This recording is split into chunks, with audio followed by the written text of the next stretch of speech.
What's up guys? Adrian here. Welcome to Motorista Adventures. Today nandito tayo sa tabi ng Ford Cagayan de Oro.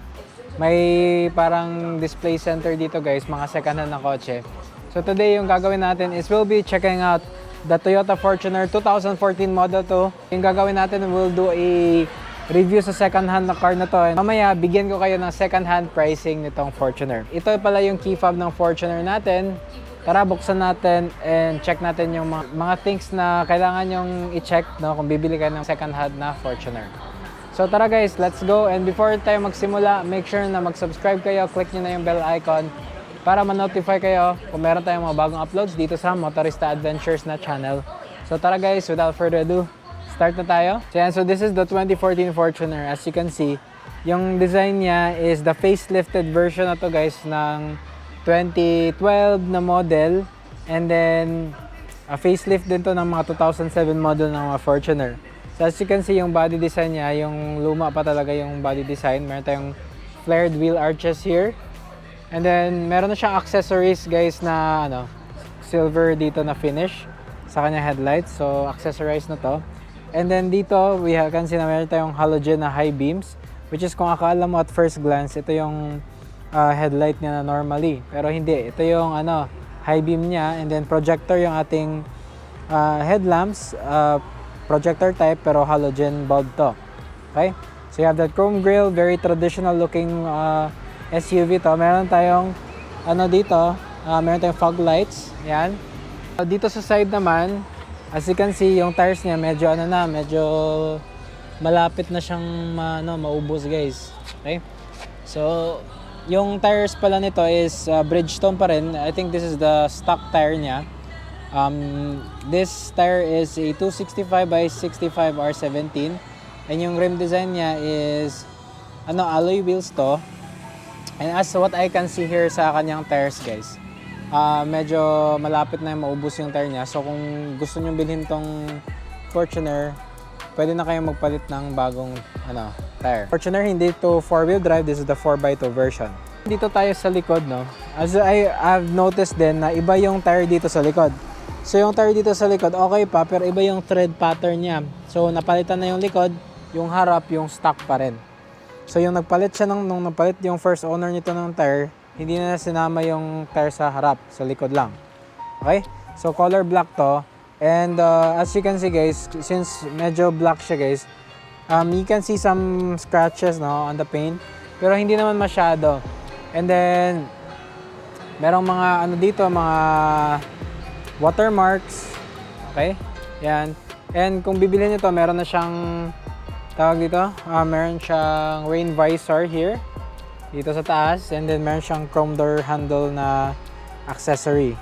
Pero ito chrome talaga to, ito lang yung accessory nito. Okay? So dito tayo sa likod. As you can see dito sa likod ng ating Fortuner, makita natin na these are bulb type na mga lamps. Okay? So wala tayong reverse camera dito sa likod. Meron tayong chrome strip here na nagsasabing Fortuner. And meron tayong spoiler dito with high mount stop lamp. Okay? Yan. And then this is the Fortuner G. Fortuner G nakalagay. Meron tayong reverse sensors here. Okay? Yan. This is the outside. So yan. So ito yung outside niya. Okay? So dito may nakita ako guys. Meron siyang scratch here. Yan. Sorry. Yan. Merong scratch dito, no? Dito pag ganon. Parang pinaglaruan yata yung yung sasakyan na to. Or ginanon. Diba? So ingat talaga pag black yung car guys. So recommendation pag second hand talaga, tignan niyo yung paint ng car. Make sure na i-detail niyo, and then ipa-retouch niyo na lang yung paint. Pero upon inspection this, mga minor retouches lang naman. Okay? Hindi naman kailangan na ipa-repaint mo talaga to. So at this point, tapos na tayo sa exterior ng ating 2014 Fortuner. Tara, pasok tayo sa loob, check natin yung interior kung kumusta na. So yan, so ito yung interior nating Fortuner guys. As you can see, once I open it guys, parang combination siya. We have your beige na plastic trim here, merong black. So two-tone combination, which I really like, no? And dito meron tayong parang black wood plastic trim here.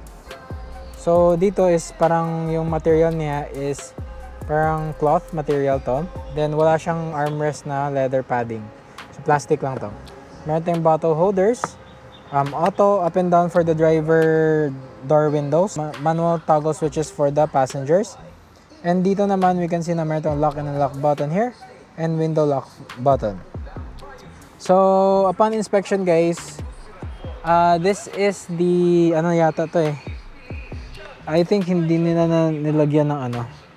So yeah, so this is the seat that comes with the car when you bought it. Wala siyang seat cover ngayon. So I can say na very nice naman yung material pa. Wala pa siyang masyadong damage. So parang yung material dito is parang cloth, no? Parang nag-iiba yung kulay niya pag hinahawakan mo. Yan. So meron na siyang pillow dito na nakalagay Toyota. I bet kasama na yan. Okay? So tara, pasok tayo. Check out natin yung inside. Okay. So dito sa loob, yung nanonotice ko is that the Fortuner 2014, meron na siyang adjustment sa kanyang backlit sa gauges. Ito yung yung knob. Meron siyang pop-out bottle holders. Ayan. And dito sa steering wheel niya, meron siyang parang very nice na ibang texture dito sa taas. Parang siyang black vinyl na feel, di ba?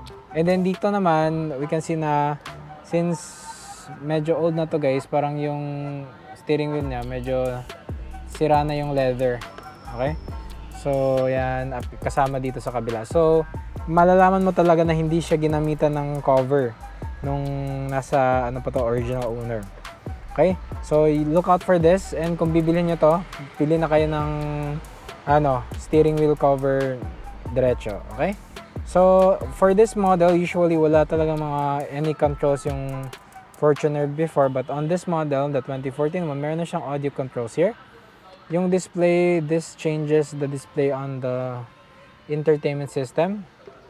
Okay? So, moving on, dito tayo sa dash. This is the same dash 2007 pa ng mga models. So, plastic materials here sa dash. We have airbag for the driver, meron ding airbag sa ating passenger. This is a Toyota display head unit. So ayan, I'm noticing na meron siyang sira dito sa center guys, yung screen. So you do have to live with that. So meron siyang sira dito sa middle of the screen, as you can see. Kung hindi nyo matiis to guys, palitan nyo na lang talaga yung head unit. And marami namang head unit na mabibili na aftermarket for this model year. Kasi standard yung size nito, papalitan lang yung housing niya. Okay? So dito, meron tayong mga dito, information screen like the average kilometer per liter and lahat ng metrics, no, estimate time, range. So nandito lahat yan. Alright, so aside from this infotainment system na dated na, dito tayo sa baba, we can see na meron tayong digital climate control. Single zone lang siya, hindi siya dual zone. Okay, reverse parking sensor na off button, and then pag inon mo to, you can turn on or turn off the rear AC cooling. Okay? So, meron tayong 12-volt outlet here. Meron pa tayong cigarette lighter. So, meron tayong space here to store some stuff. And, dito naman sa baba, we can see na meron tayong bottle holders. And yung party trick nitong model na to guys is meron siyang shifter na may ilaw. So, yung previous owner, pinalitan niya yung parang normal na shifter to this one. So wala kang option na ibalik yung stock, no?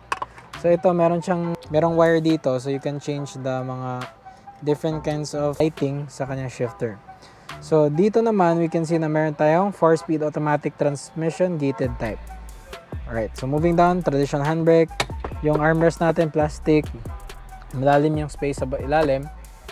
You have a glove compartment here with your documents sa kotse, and also speaker and tweeter. So 6 speaker setup yung ating Fortuner na 2014. Dito naman, we have here your day and night mirror manual.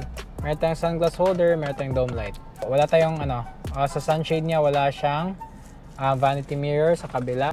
Merong vanity mirror dito pero wala siyang ilaw. Ito yung harap na ating 2014 Fortuner. Overall, maganda pa yung interior. Aside sa steering wheel niya, bilhan niyo ng cover to, steering wheel cover. And ito, hindi ko gusto to. Parang out of place siya sa interior. So I'd rather choose the stock one. So kung bibilhin ko to, I'm gonna have to remove this one and then buy a stock one sa aftermarket. Kasi hindi na daw masusuli yung original na part nito. Okay? So yeah, this is the Fortuner. And as you can see guys, nung nag-start ko na yung, yung Fortuner, I don't know if you can hear it. Yan. So, hindi masyadong rinig yung engine, no? I really like it na medyo tahimik pa siya. So yan, medyo umuulan na. Umuulan na guys. Okay, I'm stuck. God guys, umuulan. Okay, tara, move on tayo kahit umuulan. Review pa rin. Tayo sa pinakalikod ng ating Fortuner. Or punta tayo sa second row. Check natin kung anong makikita natin doon. Sorry guys. Okay. So yan. Pasok tayo dito. So dito we can see na space is pretty good. Pwede mo siyang slide yung seats forward and back for more space dun sa third row. And again, see quality and yung interior itself is okay pa talaga. And meron din siyang armrest. Wala siyang cup holder. Yung cup holder natin is nandito. Yan, nasa baba. Okay? And for the third row, okay pa rin yung space dito, and then I think the seats are also very good pa rin. So I think no issues pa yung Fortuner na to. And nung inon ko siya, yung air conditioning niya is pa rin, maganda pa rin. And yung tunog ng engine naman parang normal pa rin. So ngayon pag-usapan natin yung price. Diyan sa si Kuya. So tara, kausapin natin yung nagbabantay dito guys, and then tanungin natin yung presyo. So guys, natanong ko na si Kuya, yung price pala ng ating Fortuner, no, is 870,000 pesos and negotiable pa siya. So as far as what I can see, okay pa naman yung exterior niya, pati yung interior. May mga bits lang na kailangan i-improve para maging maganda siya ulit talaga. Like detailing sa labas and then yung steering wheel cover. Parang yun lang yata. And nagkamali pala ako, yung engine pala nito is the 2.5 liter na diesel turbocharged. So this is not the 3.0 liter na nasa V na variant nila. Okay? So, and then yung isa pa yung screen, medyo may sira yung screen. So kung gusto niyo palitan, pwede niyo lang palitan yan. Okay? So kung meron pa kayong tanong guys regarding the 14 Fortuner, nandito sila located sa Kauswagan National Highway. Just right beside the Ford Cagayan de Oro. And sumisilong ako ngayon sa umulan. Yung pangalan pala nila guys is Atoy. Yung pangalan nila is Atoy Car Display Center. So visit them here. And yeah, this is the second-hand Toyota Fortuner na G, which is the 2.5 liter diesel. So what do you think about this car guys? Worth it pa ba sa 870,000 pesos negotiable? Let me know down sa ating comments. And if you like this video guys, make sure na hit nyo yung subscribe button, click nyo yung bell icon para ma-notify kayo kung meron tayong mga bagong uploads dito sa channel ko. Alright, so once again guys, this is Adrian. You are watching Motorista Adventures, and see you guys sa ating next video. Peace out!